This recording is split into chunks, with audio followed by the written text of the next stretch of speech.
এই সুন্দর বিশ্বে কে না চায় সুখী হতে, কে না চায় সফল হতে, কে না চায় স্বপ্নের সুখের সেই সুন্দর অধ্যায়।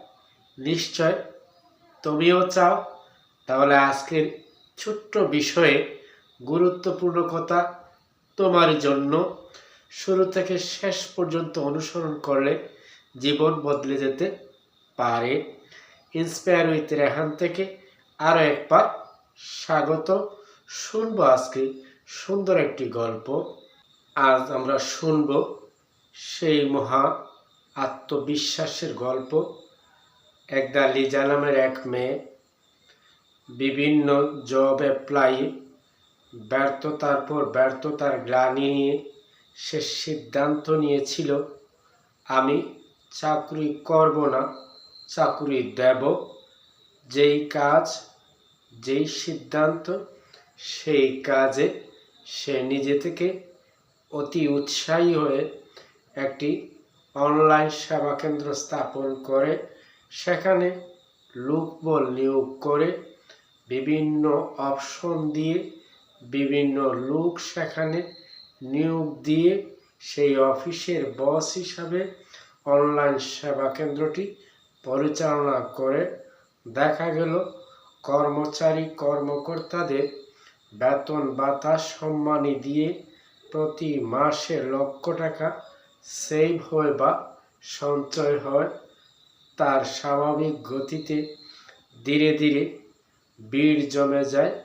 অনলাইন সেবাভিত্তিক সেই কেন্দ্রটি শহরতলির সুন্দর একটি ভবনে নির্মাণ ছিল।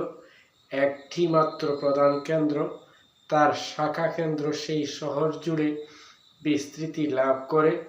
এক পর্যায়ে শহর ছেড়ে বিভাগীয় পর্যায়, বিভাগ ছেড়ে রাজধানী পর্যায়ে তার সেই সেবা কেন্দ্র স্থাপন হয় এবং সেই শাখা প্রশাখার মাধ্যমে প্রতি মাসে অফিস কর্মচারী-কর্মকর্তাদের বেতন ভাতা দিয়ে অন্ততপক্ষে 5 লক্ষ টাকা ক্যাশ সেভ হয়, সঞ্চয় হয়। এইভাবে সে ঘুরে দাঁড়িয়েছে তার আত্মবিশ্বাসের বলে। সে শুধু একজন লিজা নয়, আজ বিখ্যাত খ্যাতিমান অনলাইন ভিত্তিক সেবা কেন্দ্রের প্রতিষ্ঠাতা হিসেবে বিশ্বে খ্যাতি অর্জন করেছে। তার এই আত্মবিশ্বাস দেখে আমরা সাধারণত অনুপ্রাণিত হতে বাধ্য, কেননা যে কেউ চাইলে তার আত্মবিশ্বাসের জুড়েই ঘুরে দাঁড়াতে পারে। জীবনের সফলতার জন্য আত্মবিশ্বাস আবশ্যক একটি গুণ। যে বিষয়ে আপনি স্বপ্ন বলেছেন সেই বিষয় সংশ্লিষ্ট কাজে দক্ষতা অর্জন করুন এবং সেটিতে সফল হবেন। সেই আত্মবিশ্বাস নিয়ে ভালো লাগা দিয়ে কাজে লেগে থাকুন। দিন শেষে আপনি সফল এবং সার্থকতার খ্যাতি অর্জন করে জীবনে উন্নতি লাভ করতে পারবেন।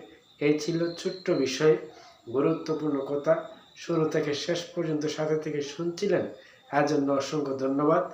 আবার দেখা হবে, কথা হবে নতুন কোনো বিষয়ে। সে পর্যন্ত ভালো থাকুন, চোখ রাখুন ইন্সপায়ার উইথ রেহান।